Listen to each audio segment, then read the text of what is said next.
first to Dr. El-Bernousi and ask you to explore with us some of the pedagogical challenges facing teaching politics and political science in Africa. Are there peculiar themes that dominate teaching political science in Africa? What has your experience taught you so far? Dr. El-Bernousi. Thank you, Dr. Sallouh, for the question. And before I start, I just want to quickly thank our organizers, Ahmed Mursi, Wael Khatib, Hala Abi Saleh, and I'm so happy to be here in a conversation with Professor Christopher Isike and Professor Rania Khafaga. I must also congratulate the APSN on their efforts in furthering intra-continental and intercontinental debates on political science, pedagogy, and research. Also, they have this wonderful syllabus database that I urge everyone to check out and that I myself find very useful. So thank you for giving us such resources, particularly as I want to talk about pedagogy. So how do scholars of political science in Africa teach the discipline? And to answer, I will speak about Morocco. So I need to say that as an example, because it's where I am. And first, I want to try and define what is teaching political science in Africa and how it's done. So again, from this standpoint. Second, I want to discuss the language hurdle that I think needs more attention when thinking about the globalization of education, higher education, and academia more generally. So on defining what is teaching political science in Africa. So political science in Africa is for the most part, in my experience, taught by borrowing models, borrowing texts, and borrowing epistemologies, meaning that there is a stark disconnect between what we are teaching and our reality.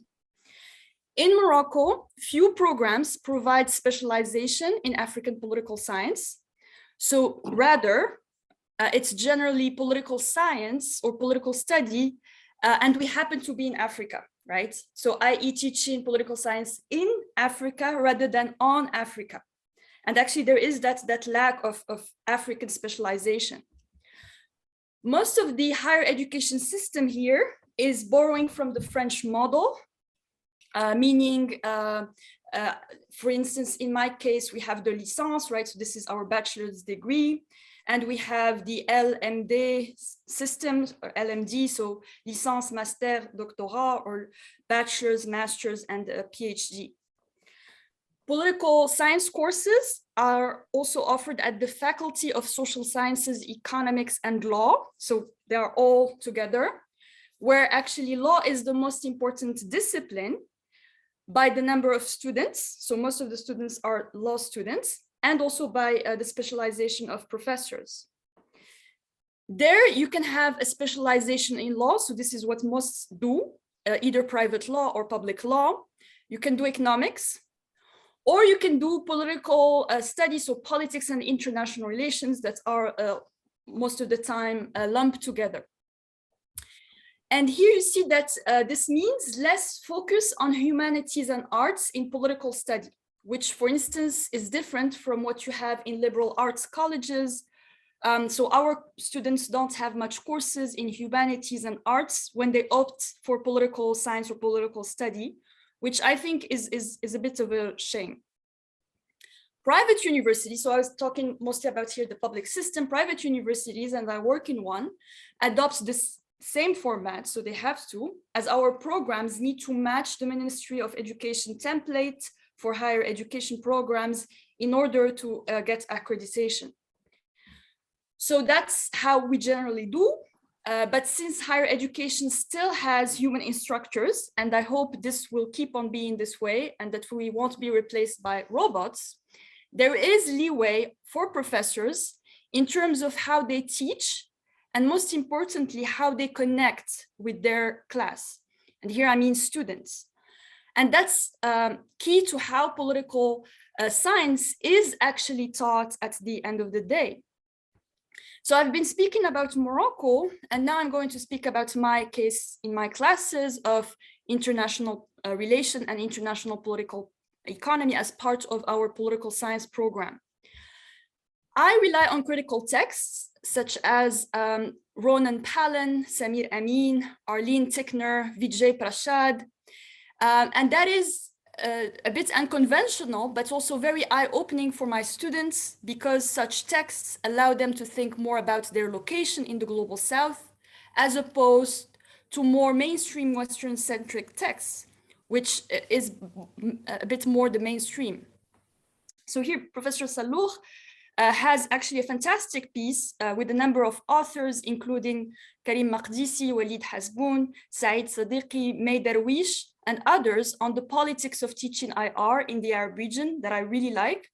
And that to me represents an excellent discussion of this incoherence between our modalities of teaching and our realities also in the African continent as part of the larger global South. Now, language-wise, our higher education here in Morocco, both the private and the public system, is completely dominated by French, despite French not being an official language of Morocco. And that is then a pure colonial legacy that we share with many other African countries. And what this means actually is a structural constraint in accessing higher education for locals. Primary and secondary education was actually, if you wish, decolonized since it was Arabized. So actually they start by learning in Arabic, but then it stopped there and the transformation wasn't carried through to university. So students with limited means who cannot afford private schools, where more importance is given to foreign languages and mainly French, are then parachuted in a university system where they are by definition disfavored and they have to somehow catch up. So actually, if you take someone from France or from the French system, they are favored here, which is problematic and unfair. So this comes at a huge cost for the coherence of the programming, its efficiency and its quality. In my case, as an example, I do research and write in my third language, English, and I teach in my second language. And this phenomenon has become increasingly a standard in this process of internationalization of higher education and academia, as I was saying.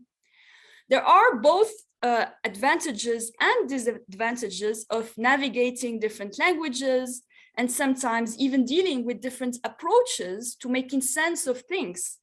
And that needs to be said. So not just cons, right? But for me, what stands out is the disadvantage of spending a lot of energy doing that.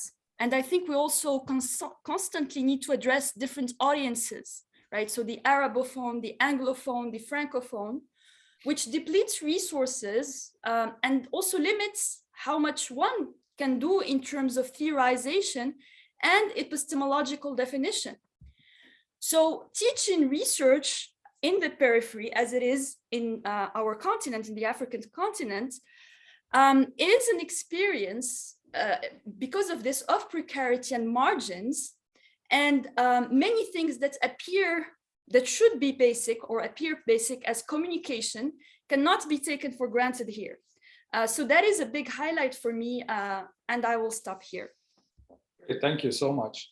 I mean, talking about precarity and margins,